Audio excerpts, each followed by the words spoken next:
আমাদের নবী সাল্লাল্লাহু আলাইহি ওয়াসাল্লাম তার মেয়ে ফাতিমা রাদিয়াল্লাহু আনহাকে বলছেন, হে ফাতিমা, হে আমার কলিজার টুকরা মেয়ে, হে আমার কলিজার টুকরা মেয়ে, তুমি শোনো, পৃথিবীতে আমার কাছে যা চাওয়ার তুমি চেয়ে নাও, পরকালে আমি তোমার কোনো হেল্প করতে পারছি না। অথচ আমরা জানি নবী সাল্লাল্লাহু আলাইহি ওয়াসাল্লাম সবার জন্য কি করবেন? সুপারিশ করবেন, সেটা অন্য বিষয়। তোমাকে তোমার হিসাব একাই দিতে হবে, নবী সাল্লাল্লাহু আলাইহি ওয়াসাল্লাম এটা বলছেন। একদিন তিনি বাসায় ঢুকলেন, দেখছেন আয়েশা রাদিয়াল্লাহু আনহা কান্নাকাটি করছেন। আয়েশা বলে রাখি, আয়েশা রাদিয়াল্লাহু আনহা সম্পর্কে আমাদের নবীজি বলেছেন, তাকে প্রশ্ন করা হচ্ছে আপনি পৃথিবীতে সবচেয়ে বেশি কাকে ভালোবাসেন? তিনি বলছেন আয়েশাকে। তারপরে কাকে ভালোবাসেন? আবু বকর। তারপর কাকে ভালোবাসেন? ওমর। কথা বুঝতে পারছেন? সেই আয়েশা রাদিয়াল্লাহু আনহা বাসায় কান্নাকাটি করছেন। তিনি বলছেন, কি জন্য কাঁদছো হে আয়েশা? আয়েশা রাদিয়াল্লাহু আনহা বলছেন, জাহান্নামের আযাবের ভয়ে আমি কাঁদছি। কি হবে ইয়া রাসূলুল্লাহ আমাদের শেষ হয়? তখন আল্লাহর নবী তার স্ত্রীকে বলছেন, যাকে তিনি সবচেয়ে বেশি ভালোবাসেন, তাকে বলছেন, তিনটা ক্ষেত্র বা তিনটা জায়গা আছে যখন পৃথিবীর কোনো মানুষকে চিনতে পারবে না পরকালে, এমনকি আমিও তোমাকে চিনতে পারবো। সেটা কি? যখন এই যে মিজানের পাল্লাটা দাঁড় করানো, এই যে এটা ভারী হচ্ছে না হালকা হচ্ছে, এই সময় কেউ কাউকে চিনবে না, কারো কথা কারো মনে থাকবে না। যে গার্লফ্রেন্ডের জন্য আপনি জীবন দিচ্ছেন তার কথা আপনার মনে থাকবে না। যে স্ত্রী সন্তানের জন্য আপনি সারা জীবন দুর্নীতি করে গেলেন তার কথা আপনার মনে থাকবে না। এমনকি যে স্ত্রীর কাছে আপনি অনেক প্রেমময় স্বামী, সেও আপনার কথা মনে রাখবেন যখন মিজানের পাল্লাটা উঁচু করা।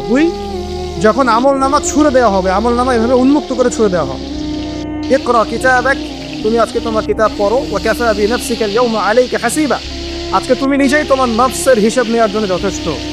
এই সময় আয়েশা আমি তোমার কথা মনে রাখতে পারবো। একটা হচ্ছে যখন মানুষ পুলসিরাত পার হবে, তখন কেউ কারো কথা মনে রাখবে না। এখান থেকে শিক্ষা কি? নূহ আলাইহিস সালামের পরিবারের সদস্য হয়েও তারা আল্লাহর আনুগত্য না করার কারণে জাহান্নামে যাচ্ছেন। লূত আলাইহিস সালামের পরিবারের সদস্য হয়েও ঈমান না আনার কারণে তারা কি করছেন? জাহান্নামে যাচ্ছেন। আমাদের শিক্ষা হচ্ছে আমাদের পরিবারগুলো, যে আমাদের এই বংশ, আমাদের এই যে টাকা পয়সা, স্ট্যাটাস, রং, হ্যাঁ, বাড়ি গাড়ি, পলিটিক্যাল পদ, কোনো কিছুই আমাদেরকে আল্লাহর আযাব থেকে বাঁচাতে পারবে না যদি আমরা প্রকৃত মুসলিম মুমিন না হতে পারি। তো পরিবারের সদস্যদেরকে আল্লাহ পাক ঈমানদার হওয়ার তৌফিক এনায়েত করুন। এবার আসেন সামনে, আরো সামনে যান, দেখেন ওই যে ইব্রাহিম আলাইহিস সালাম, মনে আছে? বাবা হচ্ছে ওই সমাজের সবচেয়ে বড় লিডারের ডান হাত, নমরুদের ডান হাত। সে হচ্ছে মূর্তি পূজারীদের সর্দার, মানে মূর্তি সে বানাতো, স্ট্যাচু মেকার। ইব্রাহিম আলাইহিস সালামকে আল্লাহ পাক ওই ঘরেই জন্ম দিয়েছেন যেখানে তার বাবা একজন শিরকের কাণ্ডারী। ইব্রাহিম আলাইহিস সালাম তাকে বোঝানোর চেষ্টা করলেন, বাবা এটা শিরক, এটা শয়তানের কাজ, এখান থেকে ফিরে আসো, আমি তোমার জন্য আল্লাহর কাছে দোয়া করবো ইত্যাদি। বাবা তার কথা শুনলো না। এটা তো এমন না যে তিনি শুধু একবার বলেছেন, তিনি হয়তো বলতেই ছিলেন, একদিন দুই দিন না, কিন্তু বলতেই আছে। এক পর্যায়ে বাবা তাকে বের করে দিলেন বাসা থেকে, ফাহজুরহুম।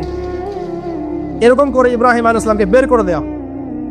কিন্তু তিনি বললেন, সালামুন আলাইক, বাবা আপনার উপর শান্তি বর্ষিত হোক, আমার আব্বা আপনার প্রতি শান্তি বর্ষিত হোক, আমি আল্লাহর কাছে আপনার জন্য দোয়া করব।